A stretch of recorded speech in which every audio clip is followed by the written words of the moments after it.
आम्ही आज सकाळी मॉर्निंग वॉकला आलो आहे आणि इथे बघा सावंतवाडीमध्ये दरवर्षी नरकासुरांच्या स्पर्धा असतात आणि त्याची इथे तयारी सुरू आहे.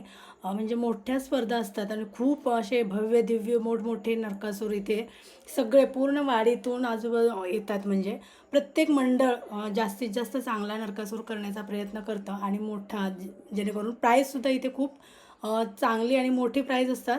पहिल्याला मला वाटतं 25,000 एवढं प्राईज असतं, सेकंडला 15,000 आणि त्यानंतरचे असतात. असे 3 नंबर काढतात.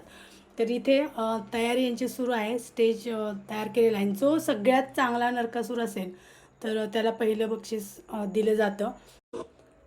नरकासूर बघायला आपण आलेलो आहोत आणि आता रात्रीचे 11 वाजले आहेत. बघा, तुम्हाला बघून वाटतंय का की रात्रीचे 11 वाजले आहेत असं? भरपूर गर्दी आहे आणि बघा मोठेच्या मोठे असे भव्य दिव्य नरकासूर वेगवेगळ्या प्रत्येकाने वेगवेगळ्या प्रकारे आपण म्हणजे चांगले बनवण्याचा प्रयत्न केलेला आहे. हा एक आहे, त्याला अजून वरती त्याचं चेहरा अजून लावलेला नाही आहे. एक बघा केवढा मस्त आणि केवढा मोठा नरकासूर येतो आहे. हा कोणता आहे, याचं पुष्पराज असं नाव आहे. असं ओरडतात त्याच्यावरून समजते आणि खूप छान सुंदर केलेला आहे. केस वगैरे बघा छानच आहे हा आणि केवढा मोठा आहे बघा.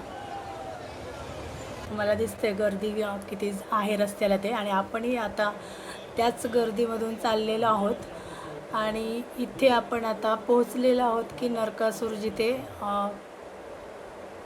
आहेत एकत्र येते. गर्दी तुम्ही बघताय किती लोक रात्री 11 वाजता सुद्धा आले तर अजूनही येत आहेत, कारण त्यांचं रजिस्ट्रेशनचं वेळ आहे 11ची दिलेली आहे. आणि त्यानंतर मग सगळे एकत्र झाले नरकासूर की मग ते त्याच्यातून जो फर्स्ट येणार आहे तर तो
नरकासूर आता बघितले आणि आता 11 वाजून गेलेले आहेत आणि म्हणून आता आम्ही जेवढे आले होते तेवढे आता आम्ही बघितले आणि आता आम्ही चाललो घरी.